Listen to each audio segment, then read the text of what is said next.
My name is Arya, 35 years old, and I've built a hotel empire that turns heads in the industry. My family? They never believed in me. I can still picture standing outside our family hotel, my dad laughing in my face, saying, "You'll never set foot in our resorts."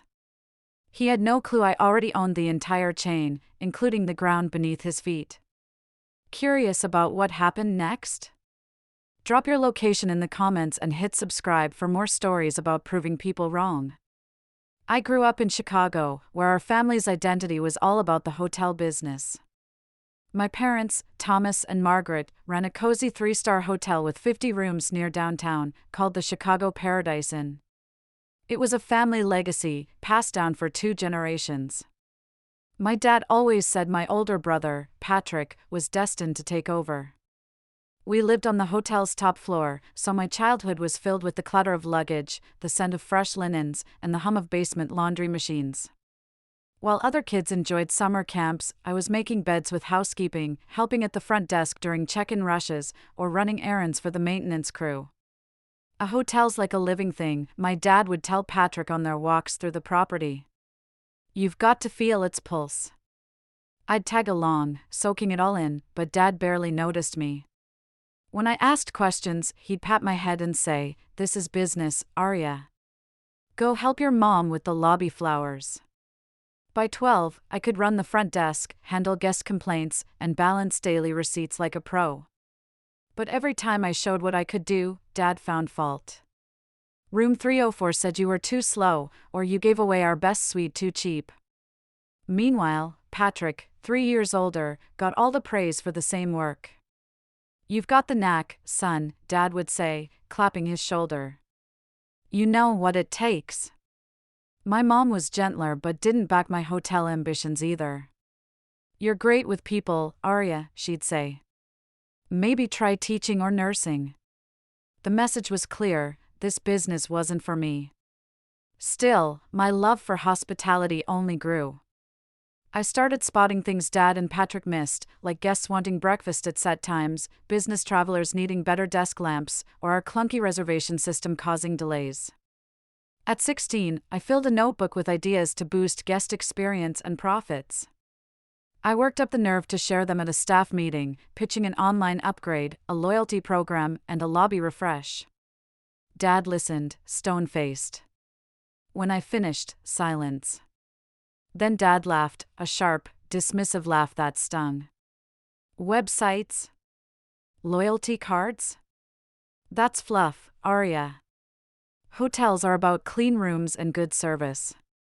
The staff squirmed, Patrick smirked.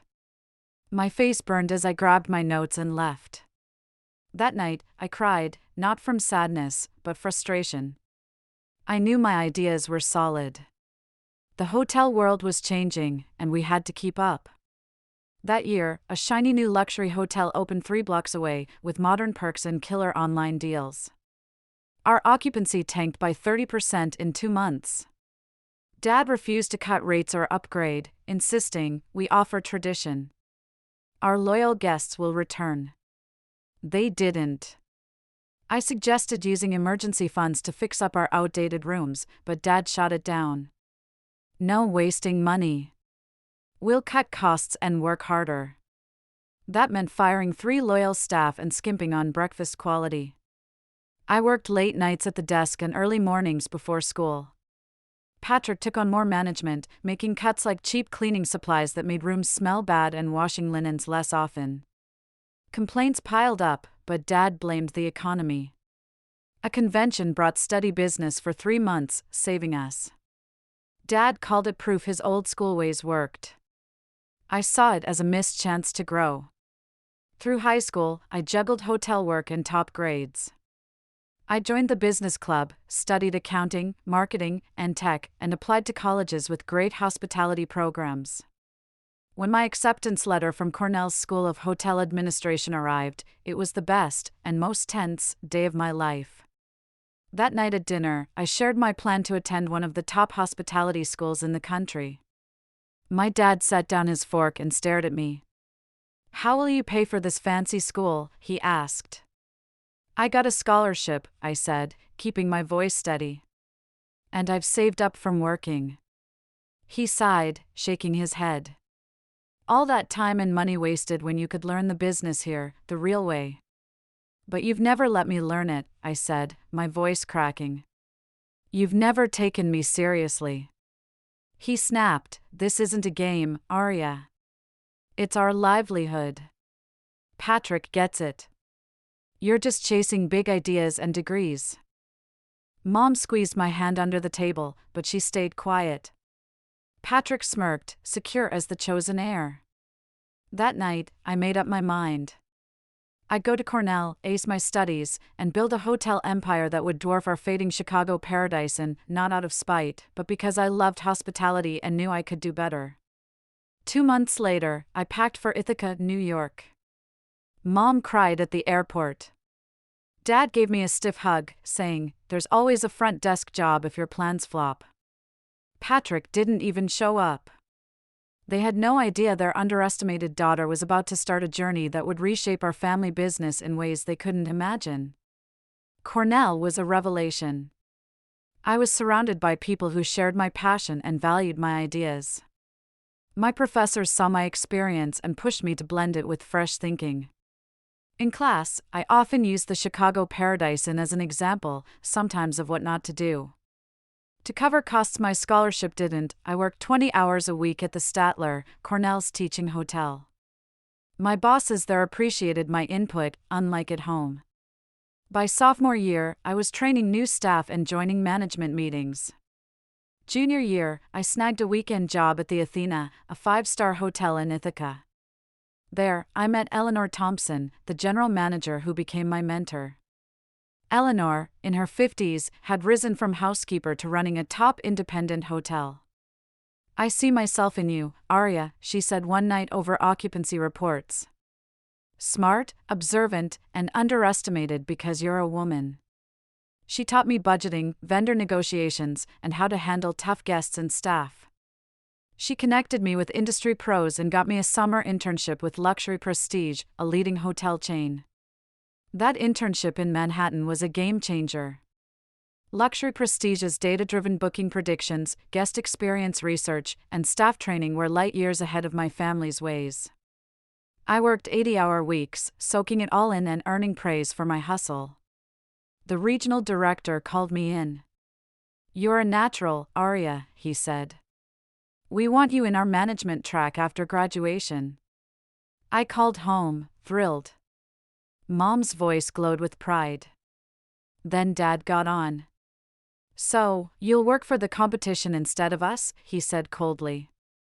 "After all we've done." "Dad, it's a huge opportunity," I said. "I could bring so much back to our hotel." He cut me off. "We don't need your corporate nonsense. Patrick's modernizing just fine." I later heard modernizing meant a new digital sign and bedspreads, while sticking with the same old reservation system and ignoring complaints about musty hallways. Back at Cornell, I graduated summa cum laude and joined Luxury Prestige in New York. The salary beat anything Dad paid his managers, and the training was top-notch. My first year in New York was intense.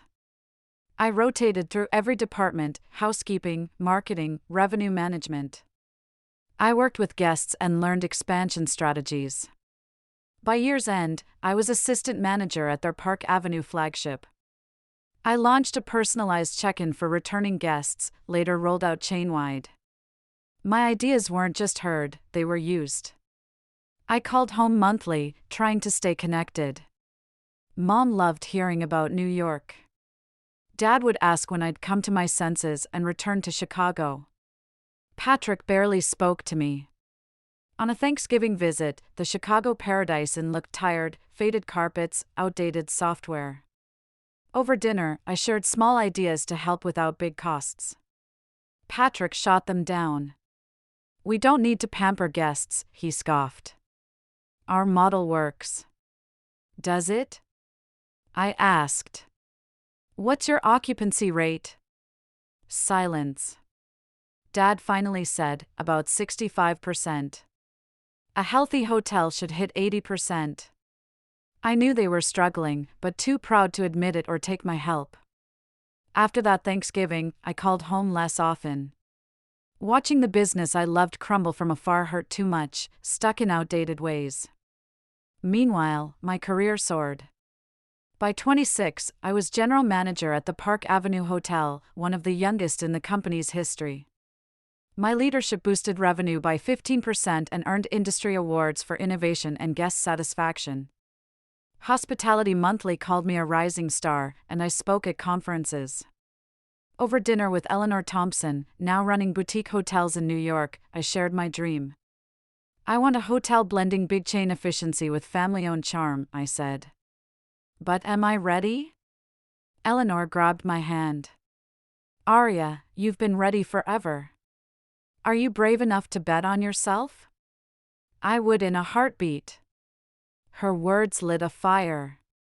The next day, I started researching properties, drafting a business plan, and hunting for funding. At 27, with 7 years of experience but little cash, I knew it'd be tough. But I was certain I could do it. I didn't know then that my path to a hotel empire would lead back home for a showdown that changed everything. Getting funding for my first hotel was brutal. Despite my strong resume and detailed plan, banks and investors hesitated to back a 27-year-old woman.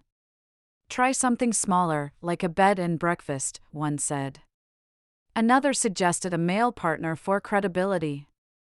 I left that meeting angry but more determined. After 26 rejections, I met Richard Hayes, a retired hotel executive. He saw my vision, not my age or gender. The industry's changing, he said after a 3-hour talk. The future belongs to innovators like you who get what travelers want.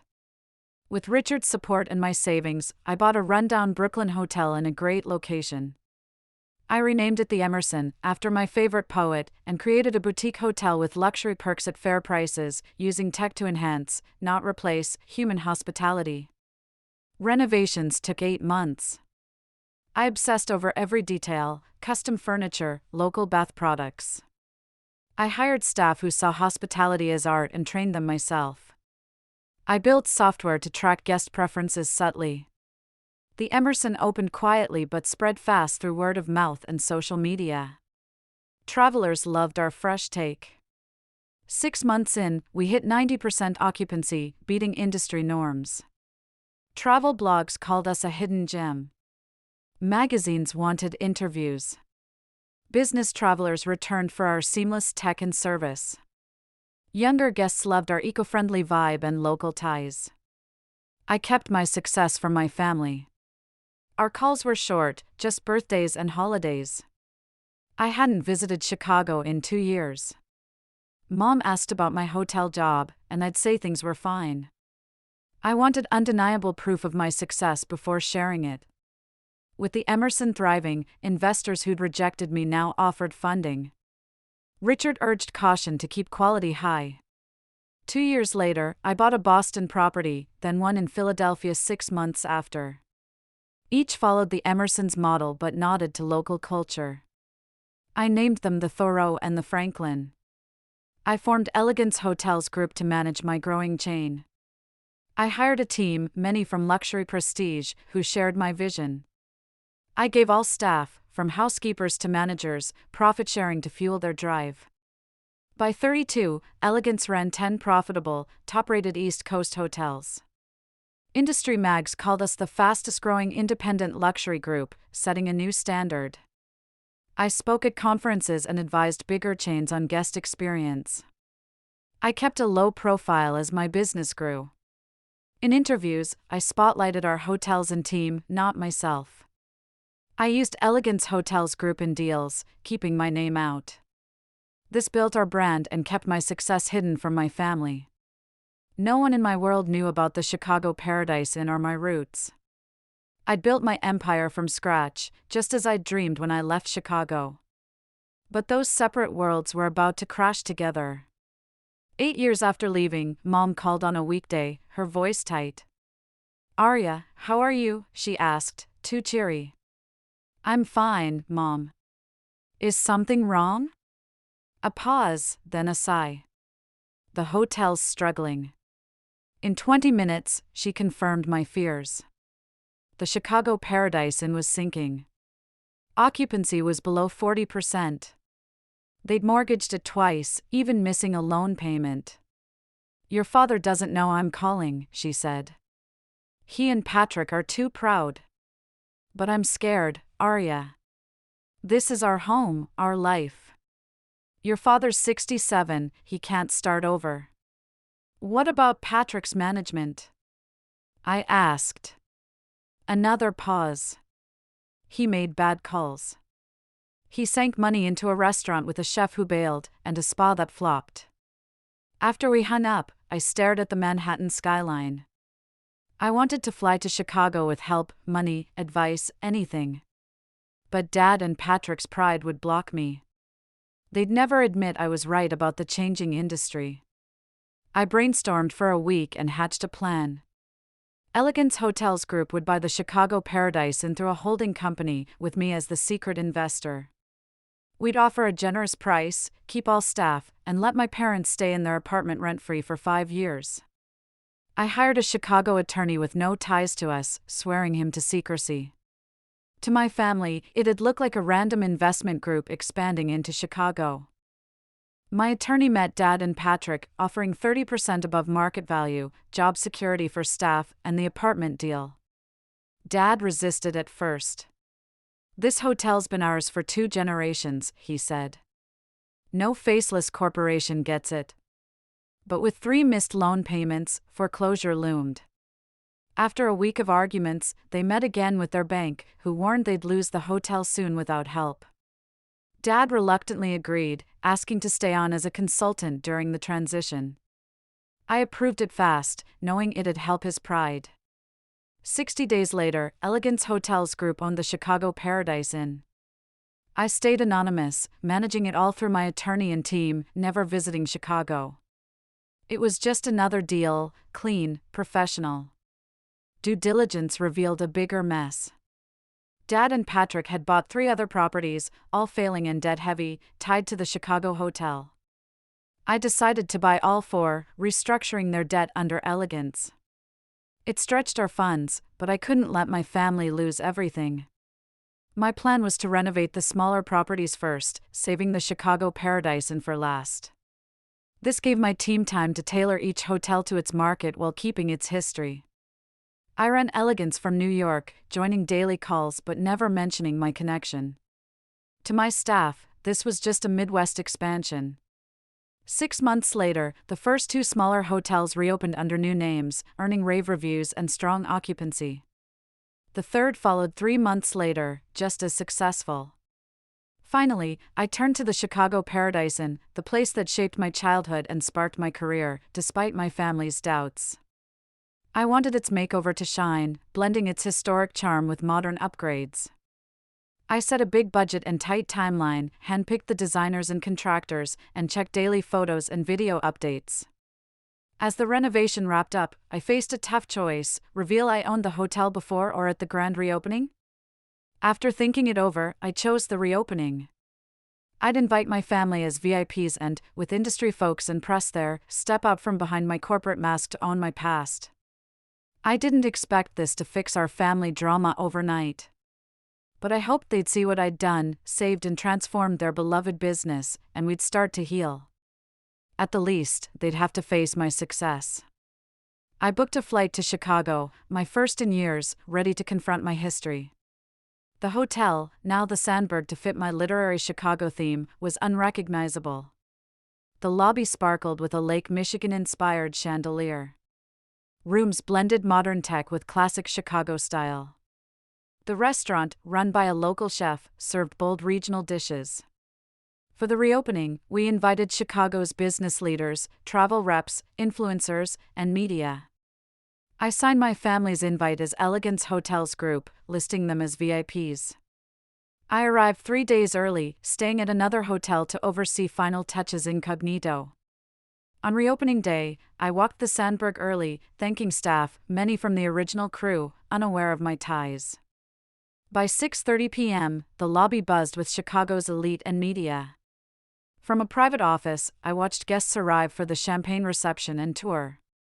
Then I saw them, Dad, older and friler, Mom, elegant in a new blue dress, Patrick, still smug, and a woman, likely his wife, I'd never met.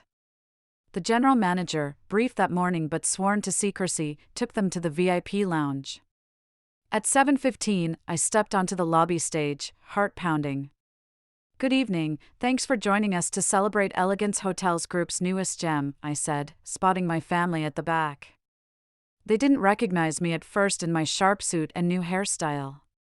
This hotel has deep Chicago roots, and I know them well. "I grew up here," the crowd murmured. Dad's face shifted from calm to stunned. "I'm Aria Marshall, founder and CEO of Elegance Hotels Group.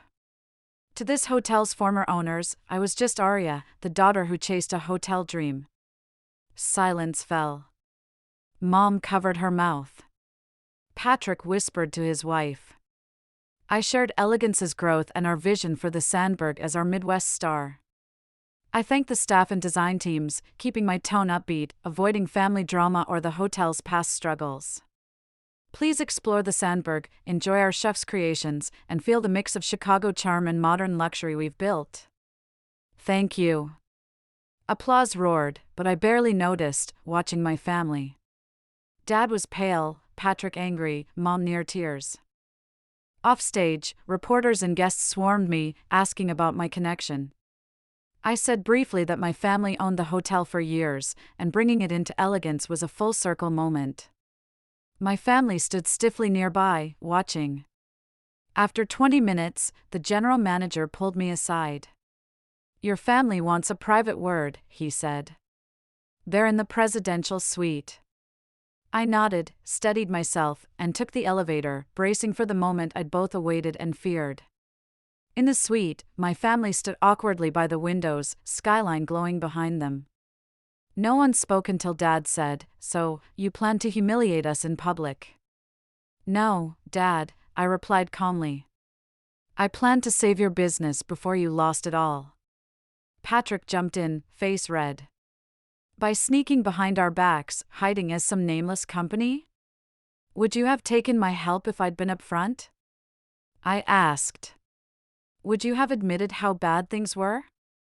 Dad's jaw clenched. "You had no right to meddle. This was our legacy." "A legacy you nearly lost," I said. "I paid well above market for all 4 hotels, kept every employee, and secured your home." "So, we should thank you?" Dad sneered. "Thank our daughter for swooping in to steal what we built?" "What you built, Patrick nearly ruined," I snapped, losing my cool. "Do you know how much debt he piled up? You were 3 months from losing it all." Patrick lunged forward, jabbing a finger at me. "You think you're so smart with your big hotel chain, but you stole our heritage. You used our tough spot against us." "I saved it," I shot back. "I improved it. This hotel taught me everything, and I never forgot my roots." Mom touched Dad's arm softly. "Thomas, maybe we should hear Aria out. The hotel's stunning now, better than ever." He shook her off. "It's not ours anymore. It's hers." He glared at me. "You may own it, Aria, but you'll never get what this place meant to us. You're not welcome here as family." His words hit hard. After saving them from ruin, he still wouldn't see my success. "This is our resort," he shouted.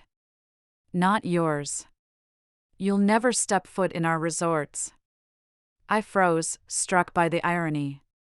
He claimed ownership of a hotel he'd sold, in a suite he had no right to, telling the true owner she wasn't welcome. Patrick jumped in. "We should sue her for misrepresentation," he told Dad. "Hiding her identity has to be unethical." I knew then I had to draw a line. This wasn't about family anymore, it was about protecting my business and staff. "The sale was legal," I said calmly. "Your lawyers checked every paper." I didn't have to reveal I was the investor. I headed for the door. System, door, then turned. "I hoped you'd be proud, or at least see I was right about this business." I was wrong. I looked at Dad. You can stay in your apartment as agreed, but this suite and hotel belong to Elegance Hotels Group.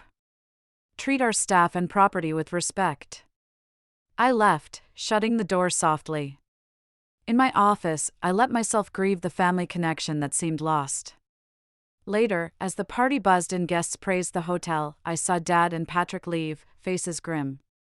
Mom lingered, looking for me, but followed them out. I'd won the business fight. The Chicago Paradise Inn, now the Sandberg, was mine, saved and transformed into a gem. But Dad would never see me as the hotelier who outdid him. That night, alone in my room across town, I made a tough call. If Dad and Patrick couldn't respect boundaries, I'd enforce them, even if it hurt our already shaky ties. The next morning, I met my security team and the Sandberg's manager. I explained Dad and Patrick's hostility after learning I was the owner. They could keep their apartment, but VIP access was a privilege, not a right. Deactivate Thomas and Patrick Marshall's VIP cards, I said. Mom, Margaret, keeps hers. Tell staff the former owners have no authority to give orders or change policies. The manager nodded, uneasy. If they push back, he asked. Call security, or police if needed, I said. This is a business. Everyone follows the rules. After, I walked the hotel, chatting with staff and fixing opening day hiccups. Everyone was thrilled, the event was a hit, with rave reviews. Only my family's drama cast a shadow, which I kept private. That night, my phone rang. The front desk manager sounded nervous. Miss Marshall, your father and brother are here. Their lounge access was denied, and they're upset. I'm coming, I said, steadying myself. In the lobby, Dad was arguing loudly with the desk agent. I owned this hotel for 30 years. How dare you block me from the lounge? Patrick stood by, arms crossed, as guests watched uncomfortably.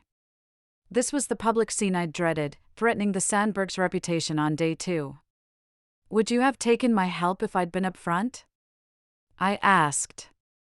Would you have admitted how bad things were? Dad's jaw clenched. You had no right to meddle. This was our legacy. A legacy you nearly lost, I said.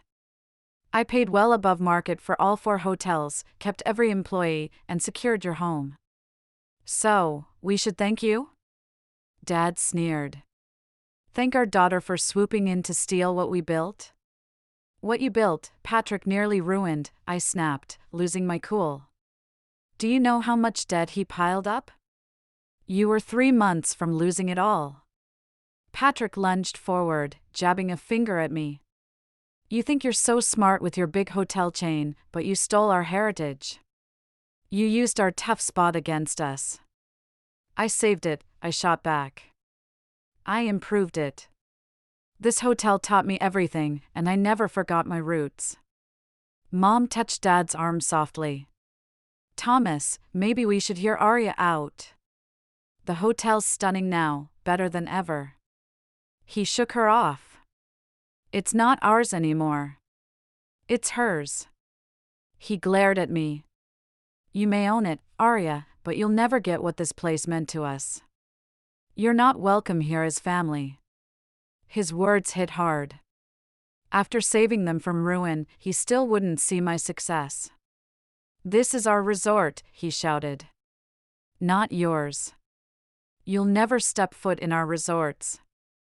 I froze, struck by the irony. He claimed ownership of a hotel he'd sold, in a suite he had no right to, telling the true owner she wasn't welcome. Patrick jumped in. We should sue her for misrepresentation, he told Dad. Hiding her identity has to be unethical. I knew then I had to draw a line. This wasn't about family anymore, it was about protecting my business and staff. The sale was legal, I said calmly. Your lawyers checked every paper. I didn't have to reveal I was the investor. I headed for the door, then turned. I hoped you'd be proud, or at least see I was right about this business. I was wrong. I looked at Dad. You can stay in your apartment as agreed, but this suite and hotel belong to Elegance Hotels Group. Treat our staff and property with respect. I left, shutting the door softly. In my office, I let myself grieve the family connection that seemed lost. Later, as the party buzzed and guests praised the hotel, I saw Dad and Patrick leave, faces grim. Mom lingered, looking for me, but followed them out. I'd won the business fight. The Chicago Paradise Inn, now the Sandberg, was mine, saved and transformed into a gem. But Dad would never see me as the hotelier who outdid him. That night, alone in my room across town, I made a tough call. If Dad and Patrick couldn't respect boundaries, I'd enforce them, even if it hurt our already shaky ties. The next morning, I met my security team and the Sandberg's manager. I explained Dad and Patrick's hostility after learning I was the owner. They could keep their apartment, but VIP access was a privilege, not a right. Deactivate Thomas and Patrick Marshall's VIP cards, I said. Mom, Margaret, keeps hers. Tell staff the former owners have no authority to give orders or change policies. The manager nodded, uneasy. If they push back, he asked. Call security, or police if needed, I said. This is a business. Everyone follows the rules. After, I walked the hotel, chatting with staff and fixing opening day hiccups. Everyone was thrilled, the event was a hit, with rave reviews. Only my family's drama cast a shadow, which I kept private. That night, my phone rang. The front desk manager sounded nervous. Miss Marshall, your father and brother are here. Their lounge access was denied, and they're upset. I'm coming, I said, steadying myself. In the lobby, Dad was arguing loudly with the desk agent. I owned this hotel for 30 years. How dare you block me from the lounge? Patrick stood by, arms crossed, as guests watched uncomfortably. This was the public scene I'd dreaded, threatening the Sandbergs' reputation on day 2. Dad, I said calmly, walking up, let's talk privately, please. His face was red with anger. You did this. You cut our access. Yes, I admitted, keeping my voice steady. After last night, I had to set boundaries. We can discuss this in my office, not here in front of guests. We don't need to discuss anything, he snapped. This is our hotel, and we go where we want. A security officer stood nearby, alerted by the desk. I nodded to him but hoped he wouldn't need to step in. Dad, you sold this hotel to Elegance Hotels Group, I said firmly. You keep your apartment, but I manage the public areas now. Patrick stepped up. This is how you treat family, humiliating us in public? I'm trying to avoid that by asking to talk privately, I said. You're the ones making a scene. Dad's face darkened. I don't need permission to enter my hotel. I want the real manager, not my ungrateful daughter who thinks she's smarter than us. I had to stand firm, for myself and my staff watching, wondering who was in charge. Security, I called. The officer approached. Escort Mr. Marshall and his son to their apartment. They're welcome there but not in operational areas or executive spaces. Dad stared, shocked. You'd remove your own father? I'd remove anyone causing a disturbance, I said evenly. Family or not. The officer stepped closer. Sir, please come with me. For a moment, I thought Dad would fight, but my resolve must have shown. After a tense pause, he headed to the elevators, Patrick trailing behind. As they left, I saw guests watching.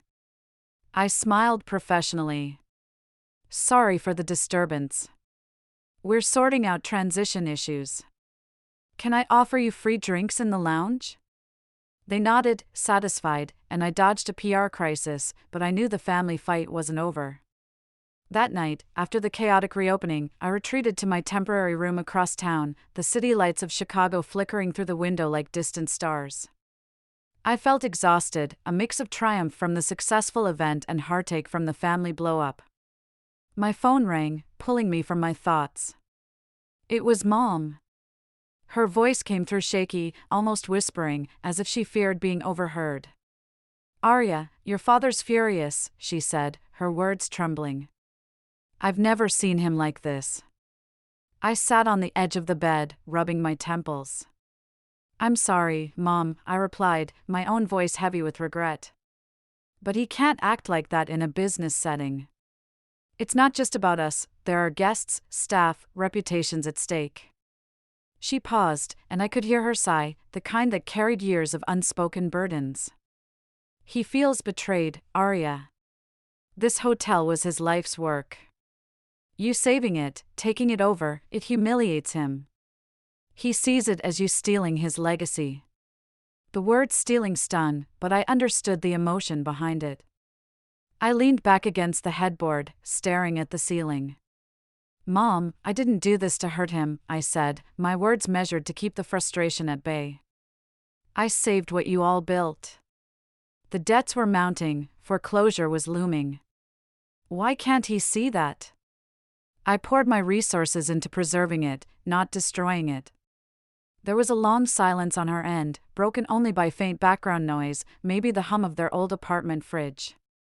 Then she spoke softly, "Your father's too proud, Arya. You've outdone him in ways he never imagined, and that's hard for him. Especially coming from his daughter. He raised you, but now you're the one leading the way." Her words sank in like a stone in still water, rippling through my mind. Mom had always been the peacemaker, caught in the crossfire between Dad's stubbornness and my determination. This was her subtle way of hinting at his flaws, the closest she ever came to taking my side without outright saying it. It gave me a glimmer of hope amid the mess. I decided right then to reach out. "Mom, come to the Sandberg tomorrow morning," I suggested. "Meet me in my office. Let's talk face to face." She hesitated, but agreed. "Okay, dear. But don't tell your father." The next morning, I arrived early at the hotel, the lobby already buzzing with post-opening energy. Staff nodded hello as I passed, their smiles genuine after the rave reviews from last night. I paced my office, a sleek space with views of the bustling downtown streets, waiting for Mom. She arrived looking nervous, her coat clutched tightly, glancing around like she was sneaking into enemy territory. "Your father doesn't know I'm here," she confessed as she sat down, her hands twisting in her lap. "He banned us from talking to you. Said it would only make things worse." That revelation twisted something inside me, Dad's control extending even now. But I pushed it aside. Instead of diving into the drama, I stood up and offered my hand. "Come on, Mom. Let me show you around properly. You deserve to see what we've done." We started the tour in the lobby, where the new glass chandelier caught the morning light, casting sparkling patterns on the polished marble floors. I pointed out the subtle nods to Chicago's architecture, the Art Deco influences in the furniture, the local artist murals depicting the city's skyline. "We kept the historic charm but added modern touches," I explained, watching her eyes widen. As we moved to the guest rooms, I demonstrated the smart tech, voice-activated lights, personalized climate controls, even tablets for ordering room service with guest preferences preloaded. "It's all about making people feel seen," I said. "Like how you used to remember regulars' favorite teas." She touched the plush bedding, a small smile forming. "This is so thoughtful, Arya. I remember when we could barely afford fresh linens each season." We headed to the restaurant next, where the chef was prepping for brunch. The air smelled of fresh herbs and baking bread. I introduced Mom to the team, sharing how we'd sourced ingredients from local farms. Our menu highlights regional flavors with a twist, think deep dish-inspired small plates. Her nod was approving, but I saved the best for last, the back office. There, I pulled up screens showing financial projections, occupancy rates climbing to 85%, revenue forecasts doubling in the first year. I scrolled through early reviews, "A gem reborn," one said. "Seamless blend of old and new." Back in my office, she sat across from me, her expression a mix of awe and sadness. This is amazing, Arya, she said, her voice soft. I had no idea. The way your father talked about your career, I thought you were just managing some desk at a big chain, not building all this. I leaned forward, gentle but probing. I tried to tell you, Mom. Over the years, I sent articles about my promotions, awards from industry events, even photos of new properties opening. Did you ever see any of it? She looked down at her hands, fingers interlacing tightly. No, dear. Your father, he would intercept the mail if it came from you. He'd hang up the phone if you started talking about work during calls. He didn't want to hear about your success because it reminded him of his own failures. The hotel struggling, Patrick's bad decisions, it all hit too close. That admission hit me like a wave, crashing over the walls I'd built to protect myself. All those years, I'd assumed they simply didn't care, that my achievements meant nothing to them. But Dad had been actively burying them, shielding his ego at the cost of our connection. Tears pricked my eyes, but I blinked them back. Mom, I said, reaching across the desk to hold her hands, I didn't do any of this to prove him wrong or rub it in. I love this business, the rush of a full lobby, the satisfaction of a happy guest. I learned it all right here, in the Chicago Paradise Inn, watching you and Dad hustle every day. Tears welled in her eyes now, spilling over as she squeezed my hands. I always saw your talent, Arya. From when you were little, how you'd notice if a guest preferred extra pillows or a quieter room, how you'd spot ways to make things run smoother, like reorganizing the front desk drawers. But your father, he only ever saw Patrick as his heir, the one to carry on exactly as he did. I nodded, the pieces fitting together.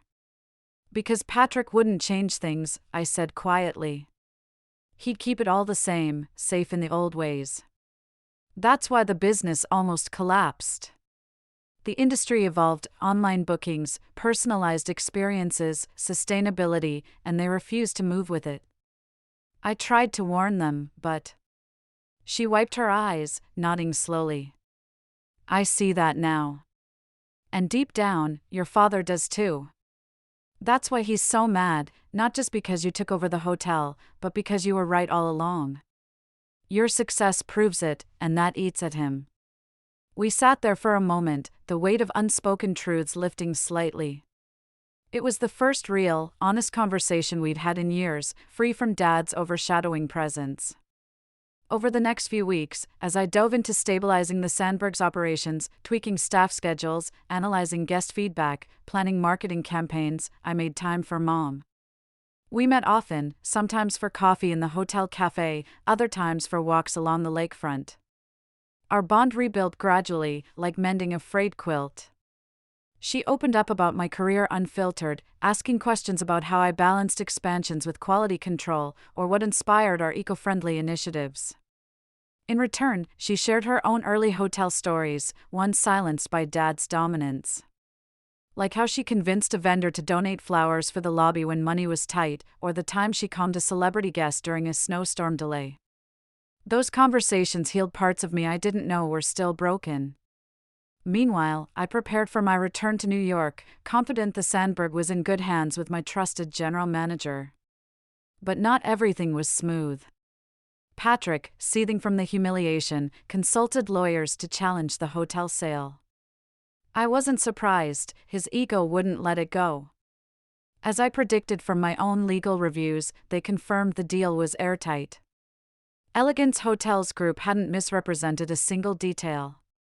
My identity as the primary investor behind the holding company wasn't something I was legally required to disclose, it was a business transaction, not a family confessional. Still, Patrick pushed forward, stubborn as ever. He filed a lawsuit claiming fraud and coercion, alleging I'd manipulated the situation through anonymity. I shook my head when my attorneys notified me, knowing it was a Hail Mary. The court dismissed it swiftly, citing lack of evidence and proper procedure in the sale. But the process wasn't without fallout, it sparked unwanted media buzz, turning our private drama into tabloid fodder. Industry publications jumped on it, running headlines like Family Feud behind luxury hotel acquisition or daughter's secret buyout saves, and Split's Chicago icon. Reporters called my office nonstop, digging for quotes. It forced me to address it more publicly than I'd planned, to protect the brand's image. I crafted a simple, straightforward statement, reading it over multiple times to ensure it struck the right balance of professionalism and brevity. Elegance Hotels Group acquired these properties through a standard business transaction at above market value, preserving jobs and improving the properties for the benefit of employees, guests, and the communities they serve. While I have a personal connection to the original Chicago property as a member of the founding family, all business dealings were conducted with the utmost professionalism and transparency. The statement did its job, quieting the media storm and shifting focus back to our successes. But the toll on my family relationships felt irreparable. Dad severed all contact, not even responding to Mom's gentle prods. Patrick, red-faced from the failed lawsuit's public embarrassment, packed up and moved to Florida with his wife. He opened a small restaurant there, ditching the hotel world entirely, perhaps the first smart move he'd made in years. Only Mom remained a constant, her presence a quiet anchor. She grew bolder over time, voicing opinions she'd long kept hidden, like suggesting tweaks to our guest loyalty program based on her decades of experience. It was as if stepping out from Dad's shadow had given her a second wind. With the drama fading, I threw myself into elevating the Sandberg. It quickly became one of Chicago's top hotels, earning awards for Best Renovation and Outstanding Guest Experience from industry groups. Loyal guests raved about the personalized touches, custom welcome notes, curated city guides, and occupancy soared. That success fueled my drive to expand Elegance Hotels Group further. We opened new properties in San Francisco, where we embraced tech-savvy amenities like app-based check-ins overlooking the bay. In Seattle, our hotel featured rain-inspired spas and coffee partnerships with local roasters. Austin got a vibrant, music-themed spot with live lobby performances and barbecue-infused menus. Each one stayed true to our core, accessible luxury, where high-end feels welcoming and service anticipates needs without intrusion. 3 years after the explosive drama, Elegance ran 30 hotels across the U.S., with international plans brewing. The tiny family business I'd grown up in, the one that once dismissed me, had ignited something vast, far beyond what Dad or Patrick could have envisioned. It was proof that roots matter, but growth comes from branching out. The personal cost lingered, though, a steep price for proving my worth. I'd achieved everything on my terms, but the family wounds from our clash ran deep. I often wondered if healing was possible, or if some scars were permanent. Then, 3 years to the day after the Sandberg's grand reopening, I sat in my corner office on the 40th floor of our New York headquarters. Sunlight streamed through the windows, illuminating blueprints for our first European ventures, boutique spots in London and Paris. Elegance now operated 30 properties, employed over 3,000 dedicated people, and stood as a leader in innovative hospitality, blending tech with heartfelt service. My desk phone buzzed, breaking my focus. "Your mother's here to see you," my assistant said through the intercom. I smiled. Mom had become a fixture in our world. After decades subdued in Dad's shadow, she'd blossomed at 70, discovering a passion for hotel operations she'd never fully explored. She served as an honorary advisor to our training program, sharing wisdom from her lifetime in the industry, tips on handling difficult guests or fostering team morale that no textbook could teach. "Send her in, please," I replied, standing to greet her. She entered with her usual warm energy, carrying a small bag of fresh pastries from a bakery near her place. "The London property looks wonderful," she said, gesturing to the architectural renderings scattered across my desk. "So elegant, yet inviting. Your father would have been impressed by how far you've taken this company." I raised an eyebrow at the mention of Dad, a topic we usually skirted like a fragile vase. Would he? I think he'd still find something to criticize, like the color scheme or the budget. She chuckled lightly but then grew serious, sitting across from me. "Arya, there's something I need to tell you. Your father has been diagnosed with congestive heart failure. The doctors say he may have only a year or two left." The news slammed into me, harder than I'd anticipated. Despite the years of rejection, the harsh words echoing in my mind, he was still my dad, the man who'd first shown me the magic of a well-run hotel. I'm sorry to hear that, I said, my voice steady but my chest tightening. How is he handling it? As stubbornly as he handles everything, she sighed, folding her hands. Denying the severity, refusing some treatments at first. But, he's been asking about you. Not directly, of course, that's not his way. He'll spot an article about elegance hotels in a magazine and make a gruff comment, or notice a feature about you on a business news program and watch the whole thing, though he pretends to be flipping channels. I leaned back in my chair, processing this. It was a crack in his armor, subtle but real. What are you suggesting, Mom? That I reach out to him? The last time we spoke, he told me I'd never be welcome in his hotel, despite the fact that I owned it and had just saved it from ruin. I know, she acknowledged, her eyes meeting mine with empathy. And I'm not excusing his behavior or his endless pride. He's hurt you deeply, and that's on him. But Arya, life is short. Pride has already cost this family so much, years of silence, missed milestones. Do you really want to let it cost you the chance to make some kind of peace before it's too late? Her words hung in the air, heavy with truth. I nodded slowly, thanking her for the honesty. After she left, hugging me a bit longer than usual, those thoughts swirled in my mind like a storm. That evening, alone in my apartment overlooking Central Park, I pulled out a drawer of old family photos I'd kept tucked away. There was Dad teaching me to swim in the hotel's modest pool, his strong arms holding me up as I kicked wildly, laughing. Another from my 10th birthday, celebrated in the hotel restaurant with a towering cake baked by our pastry chef, Dad beaming in the background. And my high school graduation, where he stood stiffly beside me, his expression unreadable, but his hand resting lightly on my shoulder, a rare touch of pride. Memories flooded back, the good mixed with the painful. I tossed and turned that night, wrestling with forgiveness and regret. By morning, I'd made my decision. I sat at my kitchen table with a cup of coffee and wrote Dad a letter, not as the CEO of a thriving empire, but as his daughter. In it, I shared my earliest memories of the Chicago Paradise Inn, the thrill of hiding behind the front desk during check-in rushes, the scent of fresh coffee in the breakfast area, watching him negotiate with suppliers like a master strategist. I credited how his work ethic shaped my approach to hospitality, even if our paths diverged. I acknowledged the pain of our estrangement, the dismissals, the favoritism, and expressed a quiet hope that we might find a way forward, before time ran out. I sealed the envelope, addressed it to their apartment, and dropped it in the mail on my way to work. 2 weeks dragged by with no response. I tried not to dwell on it, burying myself in meetings and site visits, reminding myself of his unyielding pride. Disappointment crept in, but I pushed it down, expectations had only led to hurt before. Then, one crisp Tuesday morning, as I reviewed quarterly reports, my assistant buzzed in. "Miss Marshall, there's a Thomas Marshall in the lobby. He says he's your father and would like to see you." My heart skipped. I stood, smoothing my blazer, and told her to send him up. When Dad entered my office, he looked smaller than I remembered. Age and illness had worn down his once imposing frame, his steps slower, his shoulders slightly hunched. But his eyes were sharp, taking in the space, the wall of awards, the bustling Manhattan view through floor-to-ceiling windows, the sleek conference table.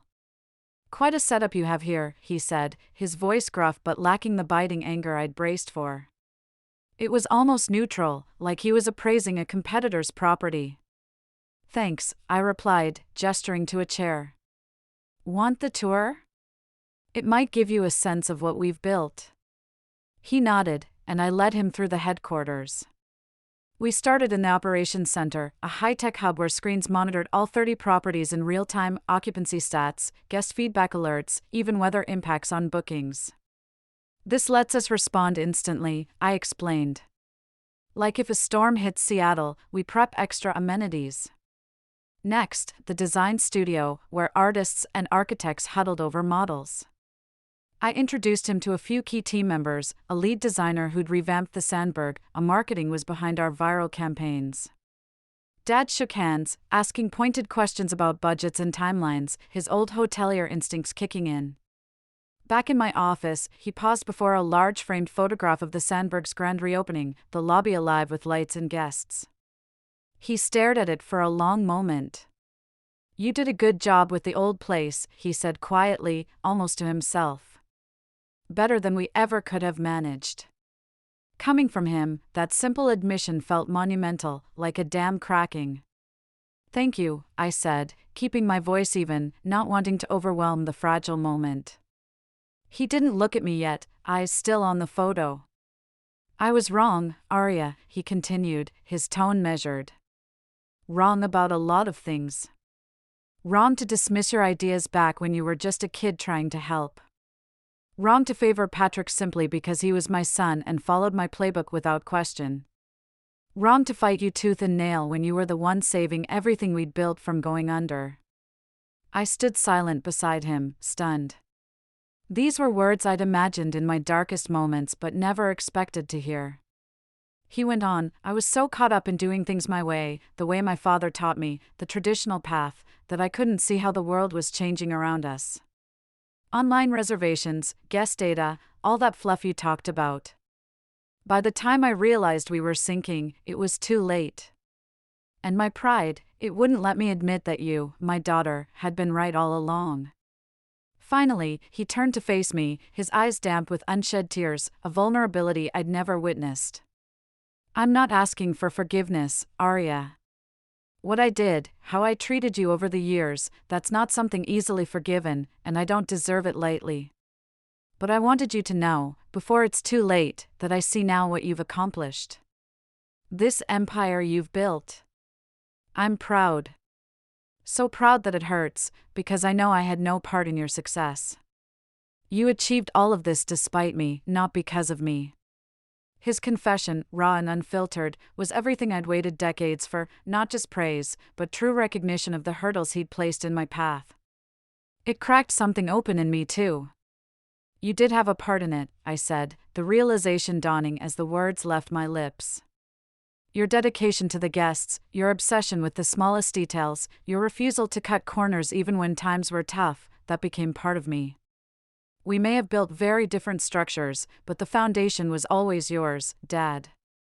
We sat then, talking for hours, halting at first, then flowing like a long-dammed river. We revisited old memories, the good ones mostly, and touched lightly on the pains. It wasn't an instant reconciliation, no dramatic tears or embraces like in the movies. Instead, it was a cautious, tentative exploration, testing if we could rebuild a bridge over the chasm we'd created. Dad lived for another 18 months, defying the doctor's timeline with his trademark stubbornness. In that time, he saw the opening of our London property via video call, beaming at the virtual tour. He met some of his grandnieces and nephews who joined the company as interns, offering gruff advice that they treasured. Our relationship evolved into something cordial, if somewhat formal, phone calls every few weeks, shared meals when he felt up to it. Patrick remained distant, nursing his grudges from afar, but he stopped actively antagonizing me or the company, which felt like a small but meaningful win. Through it all, the experience etched hard truths into my soul. I learned that sometimes the people who should believe in you the most are the least capable, not because of your limitations, but because of their own insecurities and blind spots. Success can be the ultimate answer to doubt, but pride can blind even the sharpest eyes to that truth. And setting boundaries? It's not just an act of self-preservation, it's a profound affirmation of your self-worth, declaring that you deserve respect in every role you hold. When I called security that fateful day, when Dad's keycard flashed red at the executive lounge entrance, denying him access to what he still saw as his domain, I wasn't just protecting my business from disruption. I was standing up for myself, claiming the respect I'd earned as a professional, as a leader, and as a person who'd risen above the dismissals. Today, Elegance Hotels Group continues to thrive, a testament to vision and resilience. We've expanded to 45 properties worldwide, from bustling urban hubs to serene coastal retreats, each one infused with that blend of innovation and warmth. The Sandberg remains our cherished Midwest flagship, a living symbol of renewal, its lobby now a hub for community events, its rooms booked solid year-round. Mom, vibrant in her 70s, serves as an honorary board member and mentor to aspiring young women in hospitality. She leads workshops on intuitive service, drawing from her untold stories, inspiring the next generation. In her honor, I established the Margaret Marshall Scholarship for Women in Hospitality, funding education and internships for those with big dreams but limited resources. Each year, I speak to the recipients, sharing my story not to dwell on the obstacles, the underestimations, the closed doors, but to highlight how persistence and self-belief can turn rejection into rocket fuel. Because that's the real magic. Closed doors from others, especially those who should open them widest, can become the push you need to build your own world. With your own doors, your own keys, and your own rules about who gets to enter, and under what terms. The rejection that once caused me such deep pain, that laughter in the face of my ideas, became the catalyst for creating an empire far greater, far more fulfilling, than anything an easier path might have offered. If you've ever been underestimated, dismissed, or shut out by the very people who should have championed you, whether family, colleagues, or mentors, know this: their limitations do not define your potential. Their closed doors do not dictate your destination. You can rise, build your own empire, one where you not only have a seat at the table but own the entire room. And yes, where you make the rules. Have you ever had someone underestimate you, only to prove them spectacularly wrong in the end? Drop your story in the comments below. I'd love to hear it. If this tale of turning rejection into rain resonated with you, please like, subscribe, and share it with someone who might need that reminder today. Rejection isn't the end of your story, it can be the spark for something extraordinary. Thanks for listening, and remember, when one door slams shut in your face, sometimes you don't just find another one, you build an entire hotel empire of your own.